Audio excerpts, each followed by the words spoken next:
Permítame ir ahora a la Universidad Externado de Colombia.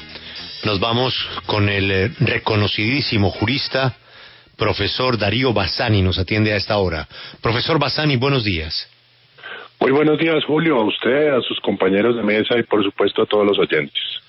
Profesor, en el ejercicio académico ustedes han analizado el decreto sobre descongestión carcelaria y ustedes han encontrado serios problemas de constitucionalidad. Haga de cuenta que está usted en la clase con sus alumnos de primer año, los que apenas están comenzando a entender el derecho. ¿Por qué razón han encontrado ustedes vicios en la descongestión carcelaria que propone ese decreto? Sí, efectivamente, Julio. Se trata de lo siguiente: hemos presentado un escrito de intervención ciudadana en el trámite de revisión constitucional del decreto que expidió el gobierno para descongestionar las cárceles y así evitar el riesgo de propagación del virus al interior de los establecimientos carcelarios. Básicamente hemos encontrado varios vicios que afectan la constitucionalidad del decreto, referidos por ejemplo a la conexidad. ¿Qué es esto? Que un decreto que se expide al amparo de las medidas de emergencia económica debe guardar una relación directa, estrecha, con las causas que motivaron esa emergencia, que en este caso no son otras que la pandemia del COVID-19. Hemos encontrado también vicios frente al tema de la proporcionalidad, la necesidad, pero el que más nos preocupa es el que tiene que ver con la falta de idoneidad de las medidas. ¿Qué significa eso? Que el decreto, como fue expedido, no sirve absolutamente para nada. ¿Y por qué no sirve para nada? Permítame, le doy unas cifras. Hay más de 120,000 detenidos en el país, entre personas que están detenidas a la espera de un juicio y personas que están condenadas. Esas 120,000 personas, según las estadísticas que ha dado el propio gobierno, exceden en más o menos 40,000 personas los cupos actuales carcelarios. Es decir, hay más o menos 80,000 cupos carcelarios. Significa entonces que hay 40,000 personas de más. Y según el propio gobierno, las personas que aplicarían al decreto potencialmente no pasan de 4,000. Cifra que tampoco es correcta. Mire usted que la semana pasada, hoy estamos ya a más de 20 días de haberse expedido el decreto, apenas 207 personas habían sido beneficiadas con esta detención y prisión domiciliaria. Luego difícilmente vamos a llegar a las 4,000. Pero en gracia de discusión, si llegáramos a las 4,000 es el 10% de las personas que están de más en las cárceles. Eso significa que las medidas son absolutamente inocuas, porque aquí no se trata de reducir en algo el hacinamiento, se trata de suprimir el hacinamiento, al menos mientras haya pandemia. Profesor, también en el concepto ustedes piden declarar inconstitucionales los artículos 100 y 30 del decreto. En pocas palabras, son los artículos que establecen quiénes no son beneficiados del decreto de excarcelación. Por ejemplo, en el 5 se habla de las personas que están en proceso de extradición. ¿Ustedes consideran que el decreto tiene que tumbar esas condiciones y dejar abierto para todas las personas que están privadas de la libertad y que tienen más de 60 años? Sí, nosotros hemos planteado una solución propositiva, es decir, el decreto como está es inconstitucional, pero la Corte Constitucional ha marcado una línea jurisprudencial desde hace mucho tiempo, conforme a la cual, si los perjuicios derivados de una inexequibilidad son mayores, es decir, si quedamos sin decreto, quedamos en una circunstancia peor que la que estábamos antes, pues hay que ensayar una fórmula de modular los efectos del fallo para salvar la constitucionalidad del decreto y que cumpla con la finalidad para la cual fue expedido. Nosotros hemos propuesto que una de esas posibilidades es que se declaren inconstitucionales las normas del decreto que consagra excepciones por razón del delito. ¿Por qué? Porque es que en el decreto están exceptuados 167 delitos. Imagínese usted, si usted lleva eso a las proporciones actuales de la población carcelaria que está clasificada por tipo de delito, etcétera, eso significa que los eventuales beneficiarios Y digo eventuales beneficiarios porque hay que ver si además reúnen los requisitos de cada una de las causales, no superan el 20% de la población carcelaria. En consecuencia, estamos dándole una solución, proponiéndole una solución a la Corte para que amplíe el espectro de aplicación del decreto y por esa vía al menos se llegue a una cifra cercana a la población que debería ser beneficiada para que no haya hacinamiento. Profesor, muchos otros expertos juristas habían anticipado problemas del decreto, ya fuera porque violaban los derechos o porque dejaban por fuera unas personas, porque no cubría los centros de detención de la policía, de la fiscalía, los llamados calabozos de Palo Quemado, en fin.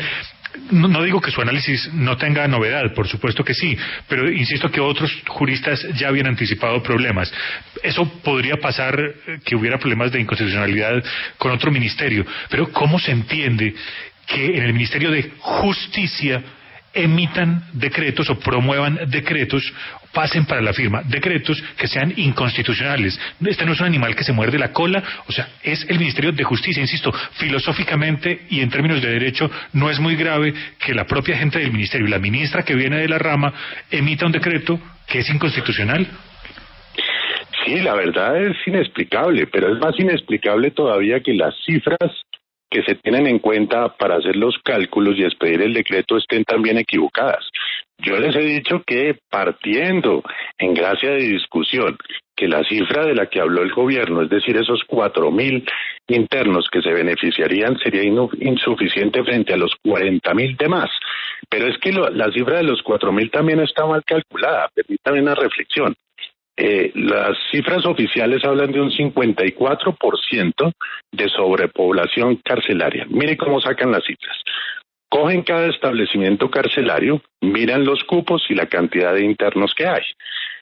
Y luego promedian esa cifra de todos los establecimientos carcelarios del país. Por supuesto que con esa fórmula el índice de sobrepoblación carcelaria es menor que el real.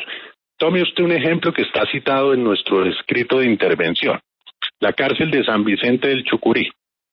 Esa cárcel tiene 56 cupos, es una cárcel pequeñita, de la cual hay 23 cupos disponibles. Para efectos de los cálculos que hace el gobierno, esa cárcel presenta un índice de hacinamiento carcelario negativo, por supuesto, porque tiene 23 cupos disponibles y la sitúa en un menos 41%. Cuando usted va y promedia eso, por ejemplo, con la cárcel La Picota de Bogotá, que tiene 6.000 cupos y 9.400 internos, La Picota le da 55% de hacinamiento, es decir, que más o menos en el ponderado, lo que suma lo resta al otro lado. Esa no es la forma de hacer las cuentas. La forma de hacer las cuentas es cuántos cupos hay en total en el país y cuántos internos hay en total en el país. Cuando usted hace las cuentas así, 81 de los 132 establecimientos carcelarios del país tienen hacinamiento superior al 50%. Eso significa que en esos 81 establecimientos carcelarios es imposible cumplir las medidas de higiene, de aislamiento social que ha sugerido el gobierno nacional, y no solo el gobierno nacional, la Organización Mundial para la Salud, la Organización Panamericana para la Salud.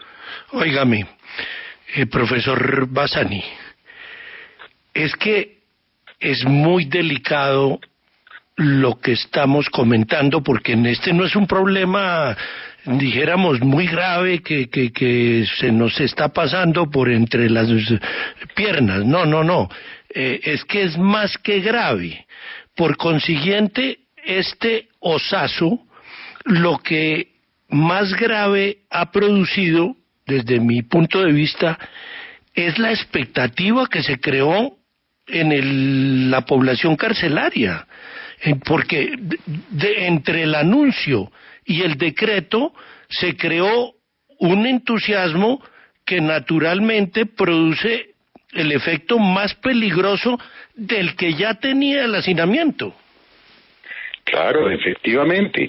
Es que recuerde usted que el decreto supuestamente se elaboró un borrador, se socializó, se demoró bastante en su proceso de estudio y elaboración, y finalmente se expidió un decreto con medidas absolutamente insuficientes, ineficaces y que son inocuas, que no van a lograr deshacinar los establecimientos carcelarios y que por supuesto van a exponer a la población reclusa al contagio inevitable.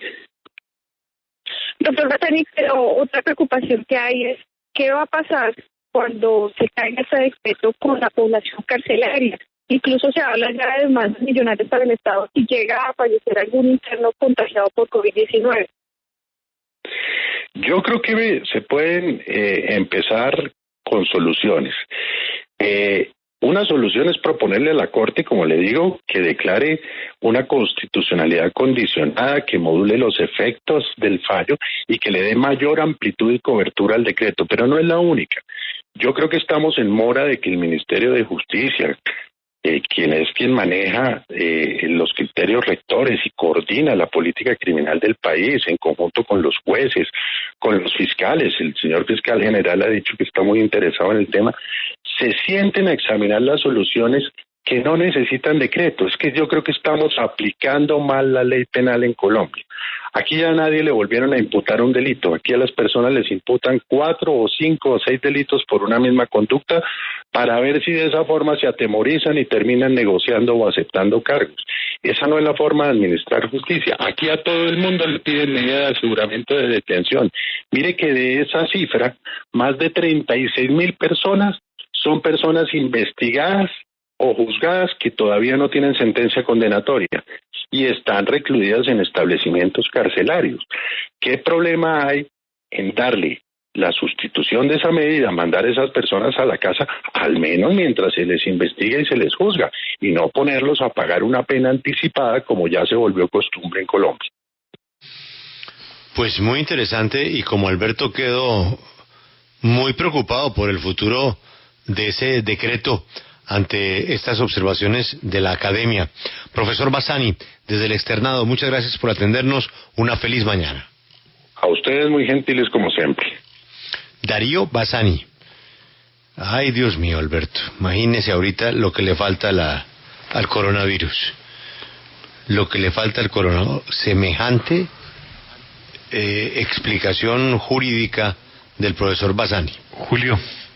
Yo sí quisiera simplemente subrayar una cosa que Luz Helena seguramente después nos podrá ampliar, pero no es la primera vez que un grupo de académicos en los que hay estudiantes logran, en este caso todavía no, pero nada raro tendría que la Corte declare inconstitucional atendiendo una demanda de inconstitucionalidad de un grupo académico, pero no es la primera vez que la Corte acepta argumentos de inconstitucionalidad que promueven desde la academia de estudiantes de derecho. Yo me pregunto entonces, en el gobierno, ¿quién hace la revisión de las normas antes de emitirlas?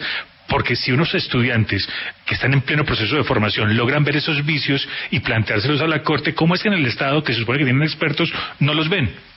Yamid, y Alberto me puede corregir, si es la primera vez que esta discusión tiene vidas de por medio. Es la primera vez que tiene vidas de por medio la discusión, ¿no? Es que hay temas académicos que se pueden enfrentar los estudiantes, los profesores, los magistrados, el gobierno, pero aquí hay un tema de afán, ¿no, Yamit? Es un tema de afán. Claro, no, más supuesto. Grave que eso. Por eso, hace unos años este era un problema grave, pero ahora el calificativo de grave se le queda corto, porque es que estamos hablando de una situación. Es que se juntó el coronavirus con el exceso de personas en la cárcel y entonces... Y que muchos de ellos son sindicados. Sí, no, pues es que no hemos hecho sino repetirlo. Ahora el profesor Bassani dio las cifras, veo que ha estudiado con mucho cuidado las cifras que sirvieron para la motivación del decreto y las califica de todas equivocadas. Entonces, repito, no es un problema grave, es mucho más que grave porque estamos a punto de sufrir una tragedia mayor a la que significa la contaminación, porque como se les creó una expectativa, muchas de esas personas y sus familias creyeron que habían encontrado una salida más o menos viable de la parálisis judicial en Colombia que tenía a sus familiares presos sin haber sido condenados.